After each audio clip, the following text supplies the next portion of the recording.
నమస్కారం VNR news వార్తలకు స్వాగతం. నా పేరు సుమలత. వార్తల ముందుగా హెడ్లైన్స్.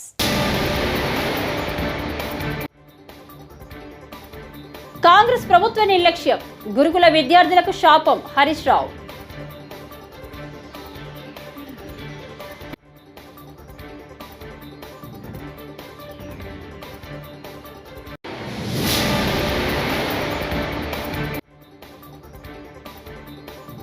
ఆ ఘటన పూర్తిగా యాక్సిడెంటల్, బాధిత ఫ్యామిలీకి అండగా ఉంటాం. అల్లు అర్జున్.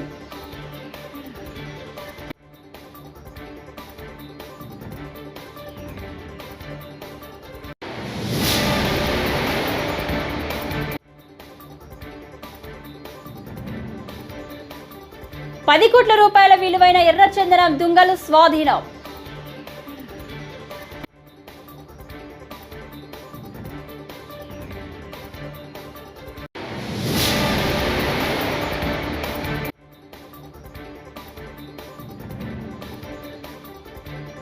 మీడియా ప్రతినిధులపై దాడి, MP Avinash fire.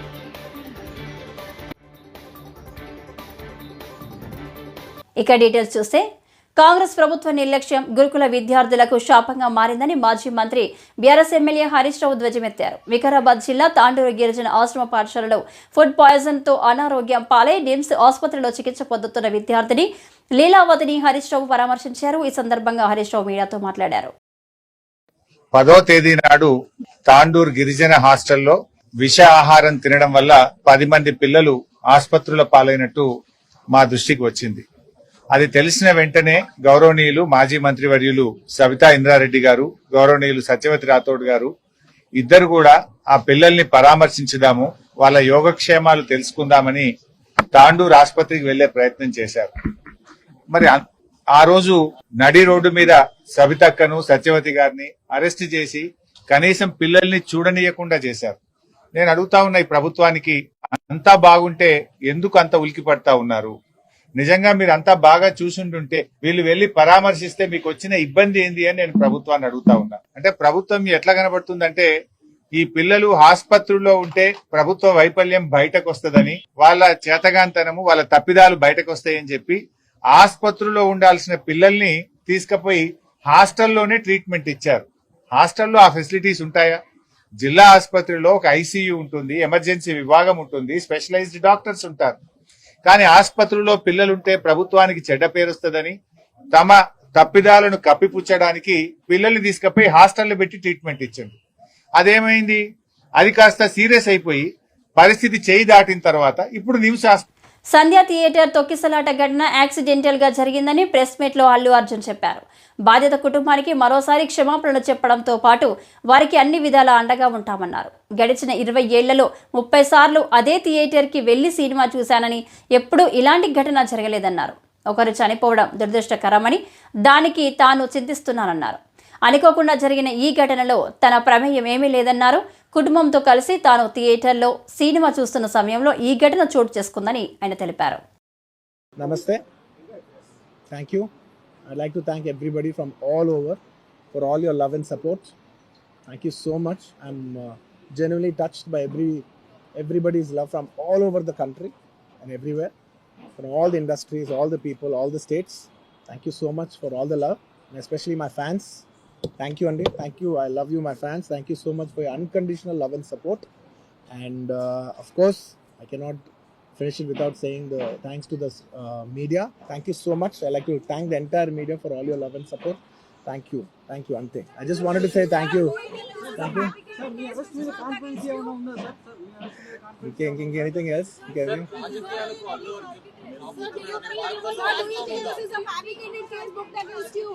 See. Thank you.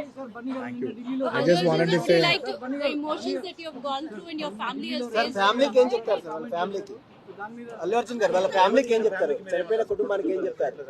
నేను ఒకటే చెప్తానండి. Once again, we are extremely sorry for the family and I will personally be there to support them in whatever way possible. It's purely accidental.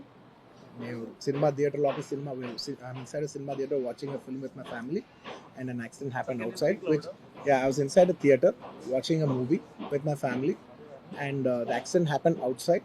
It's purely of no direct connection to me. It's purely accidental, purely unintentional, and my love and sympathies are genuinely there with that family, and I'll be there to be there. I'll be there to support them in whatever way possible. And I've been coming to the same theater for the last 20 years. గుజరాత్లోని పఠాన్లో 5 టన్నుల ఎర్రచందనం దొంగలను AP పోలీసులు స్వాధీనం చేసుకున్నారు. సుమారు 155 ఎర్రచందనం దొంగలతో పాటు 3 స్మగ్లర్లను గుజరాత్ పోలీసుల సహాయంతో ఏపీ టాస్క్ ఫోర్స్ పోలీసులు అదుపులోకి తీసుకున్నారు. స్వాధీనం చేసుకున్న ఎర్రచందనం విలువ 10 కోట్ల వరకు ఉంటుందని అంచనా.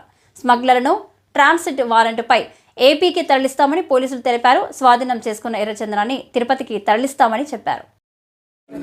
155 నా ఇది ఎన్క్యూర్ చేసుకోండి.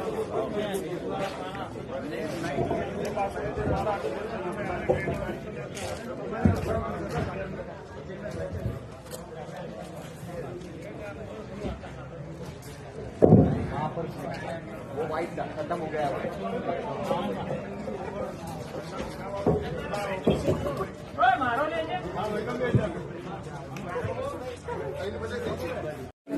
155 నా ఇది ఎన్క్యూర్ చేసుకోండి.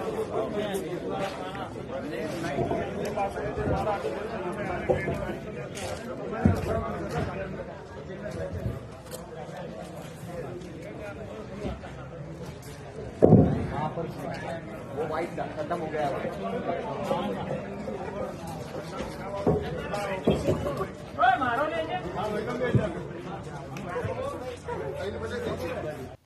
వేముల మండలంలో రిపోర్టర్లపై దాడి జరగడాన్ని కడప ఎంపీ వైఎస్ అవినాష్ రెడ్డి తీవ్రంగా ఖండించారు.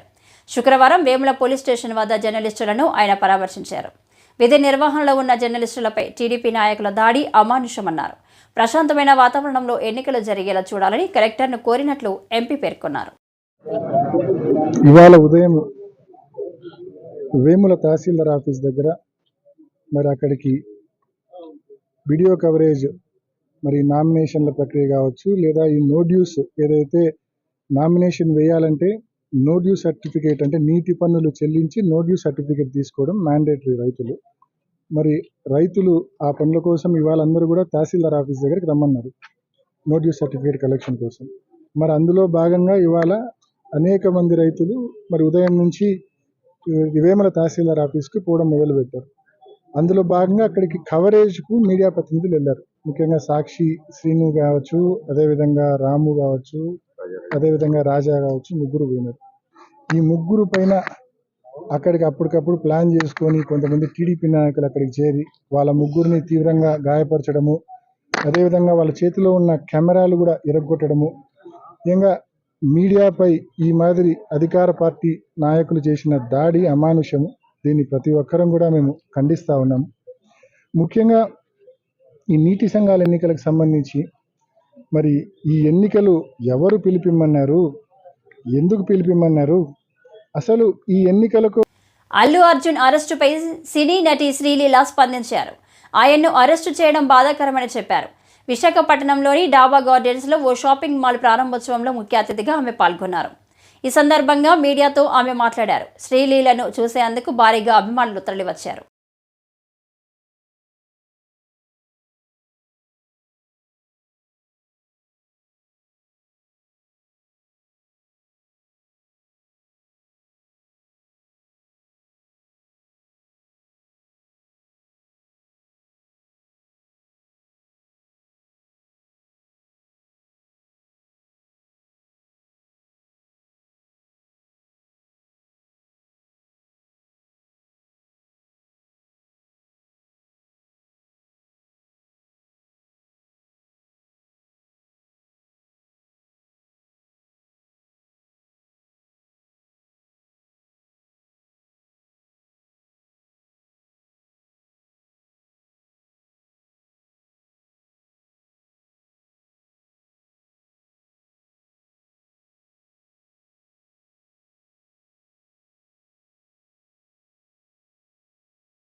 నమస్కారం.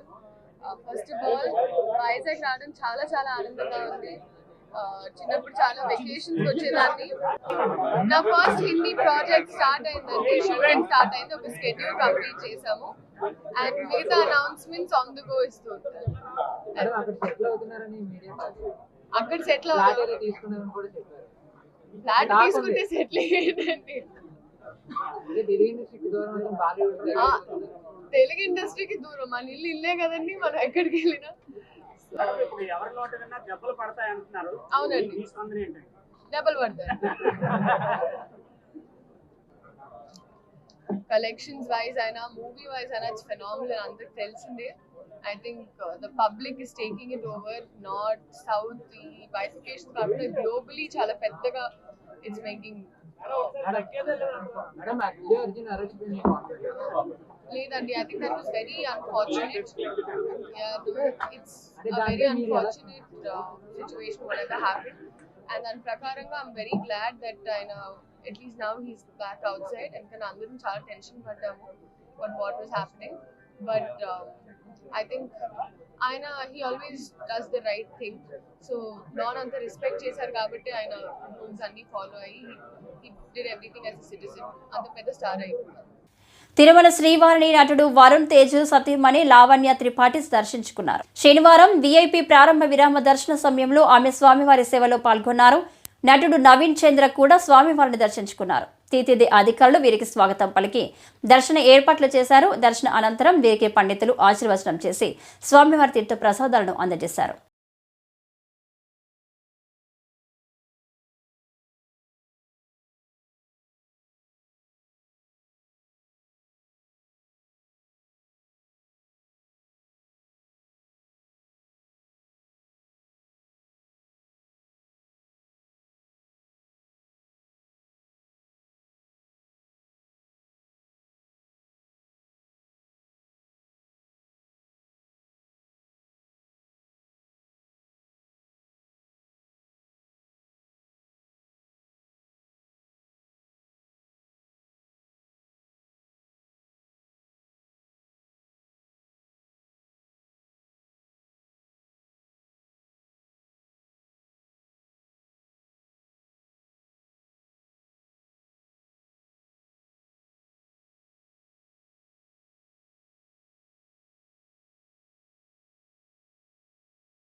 అందరికి నమస్కారం.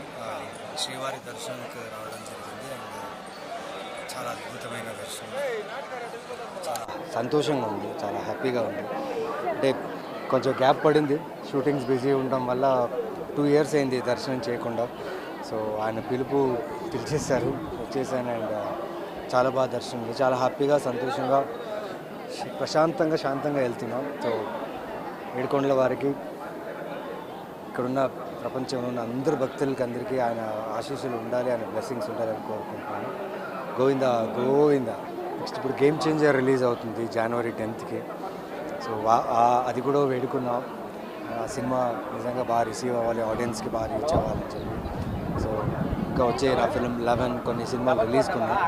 సో ఆ విషయం కూడా దేవుని కోరుకోవడం జరిగింది అండ్ ఆయన దయ ఉంటే అన్నీ నాకు అనుకూలంగా జరుగుతాయని కోరుకుంటున్నాను. గుంటూరు నగరంలో ద్విచక్ర వాహనాలు దొంగలిస్తున్న ముద్దాయిని కొత్తపేట పోలీసులు అరెస్టు చేసినట్లు ఈస్ట్ డీఎస్పీ అబ్దుల్ అజీజ్ కొత్తపేట గుంట్రా గ్రౌండ్లో ఏర్పాటు చేసిన మీడియా సమావేశంలో శనివారం ఉదయం వెల్లడించారు. ముద్దాయి సాగర్ దగ్గరలోని 11 ద్విచక్ర వాహనాలు 3 ఆటోలు స్వాధీనపరుచుకున్నామన్నారు. వాటి విలువ సుమారు 10,50,000 ఉంటుందని తెలిపారు. నేరం ఒప్పుకోవడంతో రిమాండ్కి తరలిస్తున్నామన్నారు.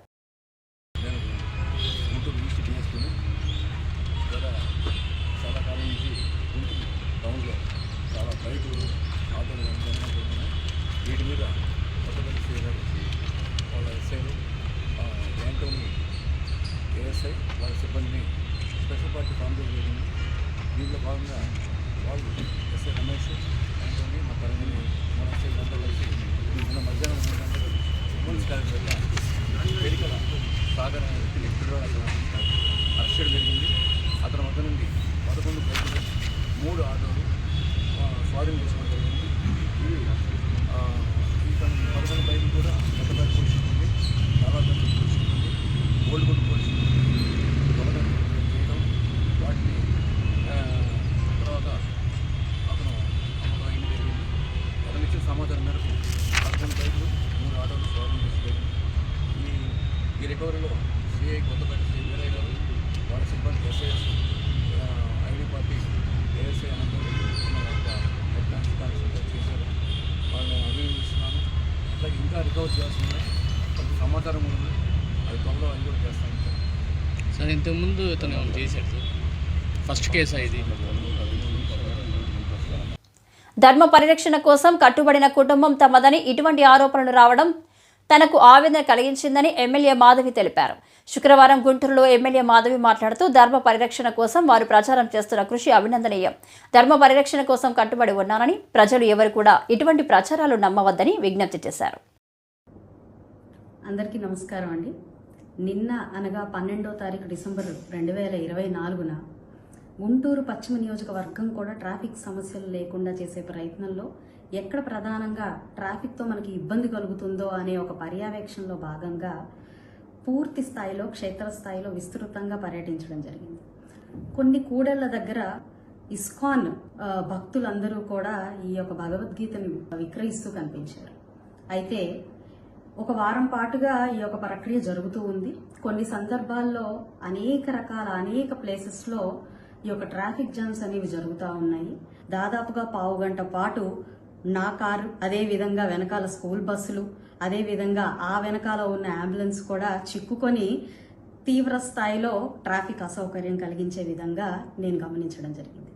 దీన్ని దృష్టిలో పెట్టుకొని వారి వద్దకు వెళ్ళి పిలిచి, ఇలా ట్రాఫిక్ అంతరాయం కలిగించేలాగా మీరు చేసే ఈ పని కాకుండా పక్కన ఒక చిన్న స్టాల్ని ఏర్పాటు చేయిస్తాను, అక్కడి పవిత్ర గ్రంథాన్ని మీరు విక్రయం చేస్తే చాలా బాగుంటుంది. ధర్మ పరిరక్షణ కోసం, దాన్ని విస్తృతంగా ప్రచారం కోసం చేసే పని ఎంతో సమర్థవంతమైనప్పటికీ కూడా ఈరోజు ఇలా ట్రాఫిక్ ఇబ్బంది కలిగించే విధంగా, మనని ఇంకొక నలుగురు ప్రశ్నించే విధంగా ఉండకూడదు అనే ఒక ప్రయత్నంలో భాగంగా వారిని పిలిచి ప్రశ్నించడం జరిగింది. అయితే ముందుగా అసలు ఇస్కాన్ అనే సంస్థకి ఇలా ఈ నెల 15వ తారీఖు గుంటూరులో జరిగే మాలల మహాగర్జన సభను విజయవంతం చేయాలని అఖిల భారత మాలా సంఘాల జేఏసీ అధ్యక్షులు అన్నవరపు కిషోర్ పిలుపునిచ్చారు. శుక్రవారం గుంటూరు జిల్లా తెనాలి పట్టణంలోని ఐతనగర్లో ఏర్పాటు చేసిన విలేకరుల సమావేశంలో కిషోర్ మాట్లాడుతూ ఎస్సీ ఎస్టీ వర్గీకరణ విషయంలో సుప్రీంకోర్టు ఇచ్చిన తీర్పును వక్రీకరిస్తూ ప్రభుత్వం నియమించిన ఏకపక్ష కమిషన్ను వ్యతిరేకంగా భారీ బహిరంగ సభ జరగనుందని తెలిపారు. వ్యతిరేక పోరాట సమితి మరి ఈరోజు ఈ ప్రెస్ మీట్ అనేటువంటి నిర్వహించడం జరుగుతుంది. అఖిల భారత మాల సంఘాల జేఏసీ ఆధ్వర్యంలో ఈ కార్యక్రమం జరుగుతుంది. అఖిల భారత మాల సంఘాల జేఏసీ వ్యవస్థాపక అధ్యక్షులు అన్నవరపు కిషోర్ గారు మన మధ్యకు వచ్చారు. అలాగే అఖిల భారత మాల సంఘాల జేఏసీ చైర్మన్గా మరి ఐఆర్ఎస్ రిటైర్డ్ ఉప్పులేడి దేవిప్రసాద్ గారు ఆధ్వర్యంలో కార్యక్రమాలు జరుగుతూ ముందుకు వెళ్తా ఉన్నాయి. రాష్ట్ర వ్యాప్తంగా మరి 2 తెలుగు రాష్ట్ర ప్రాంతాల నుంచి కూడా భారతదేశ వ్యాప్తంగా ఎంతో మంది నాయకులు ఈ కార్యక్రమానికి హాజరవుతూ ముందుకు వెళ్తా ఉన్నారు. ఈ కార్యక్రమంలో మరి ఉప్పులేడి దేవిప్రసాద్ గారు, అఖిల భారత మాల సంఘాల జేఏసీ చైర్మన్, అలాగే పివి సునీల్ కుమార్ గారు, ఏం వ్యవస్థాపక అధ్యక్షులు, అలాగే జీవి హర్ష కుమార్ గారు. పశ్చిమ గోదావరి జిల్లాలో నీటి వినియోగదారుల సంఘాల ఎన్నికలు అన్ని చోట్ల ఏకగ్రీవం అవుతున్నాయని టీడీపీ రాష్ట్ర కార్యదర్శి కోళ్ల నాగేశ్వరరావు అన్నారు. ఈ సందర్భంగా శనివారం భీమవరం నియోజకవర్గంలో 14 నీటి వినియోగదారుల సంఘాల రైతులకు సంబంధించి ఈరోజు ఎన్నికలు జరిగాయని అన్నారు. అలాగే ప్రతి చోట ఈ ఎన్నికలు నిర్వహించడం ద్వారా రాష్ట్రాన్ని సస్యశ్యామలంగా చేస్తామని పేర్కొన్నారు. భీమవరం నియోజకవర్గంలో నీటి వినియోగదారుల సంఘం ఈరోజు ఎన్నిక జరుగుతుంది. భీమవరం నియోజకవర్గానికి సంబంధించి కొన్ని అటు ఆచంట నియోజకవర్గం కానీ, అలాగే మన ఉండి నియోజకవర్గం కానీ, నర్సాపురం నియోజకవర్గం కొన్ని టీసీలు కొన్ని సంఘాలు అటు ఇటుగా ఉన్నాయి. ఇవన్నీ పక్కన పెడితే 14 సంఘాలు మన భీమవరం నియోజకవర్గానికి ఉన్నాయి. ఈ 14 సంఘాల్లో కూడా రైతులందరూ మరి మన సాగునీటి తాగు అలాగే మురుగు కాలువలు అన్ని కూడా శుభ్రం చేయాలని చెప్పేసి ఒక కార్యక్రమం నారా చంద్రబాబు నాయుడు నాయకత్వంలో ఎన్డీఏ ప్రభుత్వం ఆంధ్రప్రదేశ్లో తీసుకుంది. దానిలో భాగంగా ఇలా మరి 5 సంవత్సరాల తర్వాత ఎక్కడ కూడా గత ప్రభుత్వంలో ఏ కాలం బాగు చేసిన పద్ధతి కానీ ఇంత మట్టి కూడా తీయలేని పరిస్థితి, రైతులందరూ సర్వనాశనం అయిపోయారు. కానీ ఇప్పుడు చంద్రబాబు నాయుడు నాయకత్వం వచ్చిన ప్రభుత్వం అటు పవన్ కళ్యాణ్ గారు, లోకేష్ గారు అందరూ చూసిన ప్రకారం ఆంధ్రప్రదేశ్ లో ఈ నీటి వినియోగదారుల సంఘం ఏర్పడితే అన్ని చోట్ల గ్రామాల్లో మరి సాగునీరుకు కానీ మురుగునీరుకు కానీ ఈ కాలువలన్నీ కూడా బాగు చేస్తే అవకాశం ఉంటుందని చెప్పి ఈ కార్యక్రమం పెట్టారు. దీనిలో భాగంగా భీమవరం నియోజకవర్గంలో 14 సంఘాలు కూడా శాసనసభ్యులు అంజబాబు గారి నాయకత్వంలో, అలాగే కేంద్ర మంత్రివర్యులు భూపతిరాజు శ్రీనివాసవరం గారు, అలాగే మా జిల్లా తెలుగుదేశం పార్టీ అధ్యక్షులు రామరాజు గారు, సీతారామకృష్ణ గారు, అలాగే కుటుంబుడు చిన్నబాబు గారు, నేను అందరం కూడా ఒక టీం కింద ఏర్పడి అటు రఘురామకృష్ణ గారిని, అటు పీతం సత్యనారాయణ గారిని, అటు నాయకర్ గారిని అందరినీ కూడా కోఆర్డినేట్ చేసుకుంటూ శాసనసభ్యులు అంజబాబు గారు ఈ 14 సంఘాలని కూడా ప్రజలకి రైతులకి ఏదైతే మేలు చేస్తున్నారో నాయకులందరినీ సెలెక్ట్ చేశారు. దానిలో భాగంగా అన్ని కూడా ఇలా అగ్రహం అవుతున్నాయి. రాబోయే రోజుల్లో ఈ భీమవరం నియోజకవర్గంలో నీటి వినియోగ సంఘాల్లో ఈ సభ్యులు గాని, చైర్మన్లు, వైస్ చైర్మన్ అందరూ కూడా నాతవరం మండల పరిషత్ కార్యాలయంలో శుక్రవారం LSEGS కార్యాచరణ ప్రణాళికపై సర్పంచ్లు, పంచాయతీ కార్యదర్శులు రెండో రోజు శుక్రవారం శిక్షణ కార్యక్రమాలు నిర్వహించారు. గ్రామాల్లో మెరుగైన వైద్యం, పారిశుద్ధ్యం, సురక్షిత, మంచినీటి, గ్రామాల్లో అభివృద్ధి పనుల ద్వారా మౌలిక సదుపాయాల కల్పన వంటి అంశాలను ఏపీఓ చిన్నారావు వివరించారు. ఈ కార్యక్రమంలో గ్రామీణ విస్తరణాధికారి మూర్తి, ఏవో పార్థసారథి పాల్గొన్నారు. పంచాయతీ స్థాయిలో ఎక్కడైతే మనము ఒక సక్సెస్ అనే దానికోసం మనం ఎదురు చూస్తామో ఆ సక్సెస్ రావాలంటే మనకు గోల్ ఉండాలి. ఆ గోల్ ఇక్కడ సస్టైనబుల్ గోల్ అంటే ఒక సుస్థిరమైనటువంటి లక్ష్య సాధన అనేది ప్రతి ఒక్క ఉద్యోగిలో ఉండాలన్నది ప్రభుత్వ ఉద్దేశం.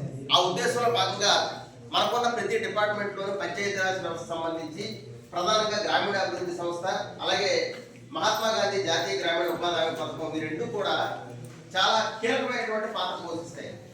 ఈ రెండు టీడీపీ కూటమి అధికారంలోకి వచ్చి నేటికి 6 నెలలు పూర్తి చేసుకుందని, కానీ పరిపాలన పరిశీలిస్తే అట్టర్ ఫ్లాప్ అని ఏపీసీసీ ముఖ్య అధికారి ప్రతినిధి తులసిరెడ్డి పేర్కొన్నారు. గురువారం వేంపల్లిలోని ఆయన మాట్లాడుతూ నిరుద్యోగ భృతి హామీ అమలు కాలేదన్నారు. తల్లికి వందనం నిల్, తండ్రికి ఇంధనం ఫుల్ అన్న చందంగా పాలన సాగుతుందన్నారు. అన్నదాత సుఖీభవ హామీ అన్నదాత దుఃఖీభవగా తయారైందన్నారు. చంద్రబాబు ప్రభుత్వం అధికారంలోకి వచ్చి సరిగ్గా ఈ రోజుకు 6 నెలలైంది. జూన్ 12వ తారీఖున ఆయన ముఖ్యమంత్రిగా ప్రమాణ స్వీకారం చేశారు. డిసెంబర్ 12న ఈ రోజున కరెక్ట్గా 6 నెలలైంది. ఈ 6 నెలల పరిపాలనను సునిశ్చితంగా విశ్లేషిస్తే ఇది అట్టర్ ఫ్లాప్ పరిపాలన. ఈ ప్రభుత్వం అధికారంలోకి వచ్చేదానికి, టీడీపీ కూటమి అధికారంలోకి వచ్చేదానికి ప్రధానమైన కారణం సూపర్ 6 హామీలు.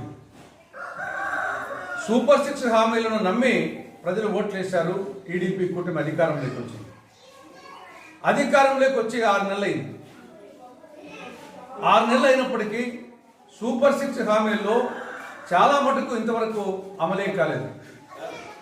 ప్రత్యేకించి యువతకు సంబంధించి 20 లక్షల ఉద్యోగాలు కల్పిస్తాం, నెలకు 3,000 రూపాయలు నిరుద్యోగ భృతి ఇస్తామని చెప్పారు. 20,000 ఉద్యోగాలు కూడా క్రియేట్ చేయలేదు. 3,000 రూపాయలు కాదు కదా, 3 రూపాయలు కూడా ఇవ్వలేదు నిరుద్యోగులు. ఆ విధంగా యువతను నమ్మించి మోసగించింది చంద్రబాబు ప్రభుత్వం. రెండవది తల్లికి వందనం. స్కూలుకు వెళ్ళే ప్రతి విద్యార్థికి సంవత్సరానికి వచ్చేసి 15,000 రూపాయలు ఇస్తామని చెప్పారు. 15 రూపాయలు ఇంతవరకు ఇవ్వలేదు. ఇది ఎలా ఉందంటే తల్లికి వందనం నిల్, తండ్రికి ఇంధనం ఫుల్ అనే విధంగా పరిపాలన సాగుతూ ఉంది. ఇక అన్నదాత సుఖీభవ, ప్రతి ఏడాది ప్రతి రైతు కుటుంబానికి. కడప ఎంపీ అవినాష్ రెడ్డి సాగునీటి ఎన్నికల లేఖ అంశాన్ని టీడీపీ నాయకులు వెంకట్రామిరెడ్డి ఖండించారు. శుక్రవారం పులివెందల మున్సిపాలిటీ పరిధిలోని బ్రాహ్మణపల్లి గ్రామంలో ఆయన మాట్లాడారు. గతంలో జరిగిన స్థానిక సంస్థల ఎన్నికల సమయంలో ఏం చేశారని ప్రశ్నించారు. అప్పుడు లేని ప్రజాస్వామ్యం ఇప్పుడు గుర్తుకు వచ్చిందా అని మండిపడ్డారు. ప్రజాస్వామ్యం పరిహాసమైపోతుంది అని పెద్ద పెద్ద మాటలు మాట్లాడుతున్నటువంటి కడప ఎంపీ అవినాష్ రెడ్డి గారు కలెక్టర్కు ఉత్తరం రాయడము, ఈయనంతా ప్రజాస్వామ్యం గురించి మాట్లాడుతున్నారు. ఎంపీ గారు దయచేసి గత ప్రభుత్వంలో మీరు కూడా వైకాపా ఎంపీగానే గెలిచినారు. ఆ ప్రభుత్వంలో క్రియాశీలకంగా వ్యవహరించినారు. 5 సంవత్సరంలో జరిగిన ఎలక్షన్లు, స్థానిక సంస్థల ఎలక్షన్లు అయితేనేమి, సింగిల్ విండో అయితేనేమి, ఏ ఎలక్షన్ అయినా ఉడక ఒక్కటన్నా ప్రజాస్వామ్యబద్ధంగా జరిగిన సందర్భాలు నీకు ధైర్యం ఉంటే కడపలో నడిబొడ్డున కానీ పులివెందుల పూలంగుల దగ్గర కానీ మేము ఈ ఎలక్షన్ ప్రజాస్వామ్యబద్ధంగా జరిపినామని నీవు నమ్మిన దేవుని మీద ప్రమాణం చేసే దమ్ము ఉందా? నీవు ఈరోజు కలెక్టర్ గారికి, కడప జిల్లా గవర్నమెంట్ కలెక్టర్ గారికి ఒక ఉత్తరం రాసినావు. ఆ ఉత్తరం నేను చదివినాను. నీవు ప్రజాస్వామ్యం గురించి మాట్లాడితే ప్రజాస్వామ్యమే కూని అయిపోతుంది. ఎందుకంటే నీకు ఆ అర్హత లేదు, నీకు కానీ నీ పార్టీకి కానీ. దయచేసి వైకాపా పార్టీలోని క్రింది స్థాయి లీడర్లందరికీ, గ్రామ లీడర్లందరికీ మా పార్టీ తరఫున నేను పులివెందులలో ఉండే తాలూకాలో వైకాపా కార్యకర్తలు కానీ, వైకాపా గ్రామ లీడర్లు కానీ, మండల స్థాయి లీడర్లకు కానీ ఒకటే చెప్తున్నా, మీరు ఎలక్షన్లలో పోటీ చేయాలనుకుంటే ముందు మీ ఎంపీ గారి దగ్గరికి పోయి, సార్ మనం ఎప్పుడైనా ఉడక ఈ 5 ఏళ్ళ. ఈ వార్త ఇంతటితో సమాప్తం. నమస్కారం.